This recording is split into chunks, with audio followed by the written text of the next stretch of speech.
माझ्या सुंदर बाळा, आज मी तुला छोटीशी गोष्ट सांगणार आहे.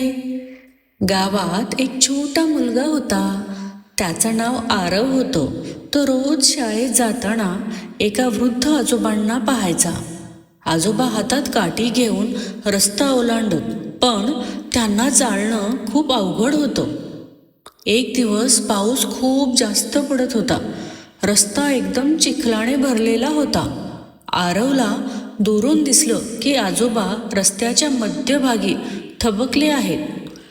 कोणालाही त्यांची पर्वा नव्हती. सगळे आपल्या घाईतच होते. आरव छोटा होता, पण मनाने मोठा होता. त्याने आपल्या शाळेची बॅग पावसात ओलसर होऊ दिली, पण धावत धावत तो आजोबांकडे गेला आणि त्यांचा हात पकडला. आजोबा, चला, मी आहे ना, असं तो म्हणाला. आजोबा थरथरत हसले. बाळा, देवाचे हात दिसत नाहीत, पण आज मला ते तुझ्यामधून दिसले. त्या दिवशी आरवला समजलं, देव कधी कधी आपल्यामधून काम करून घेतो, जर आपलं मन दयाळू असेल तर बाळा, या कथेतून आपण काय शिकलो? की दयाळूपणा मोठा असायला शरीर नाही लागत. मन मोठं असलं की जग सुंदर होतं.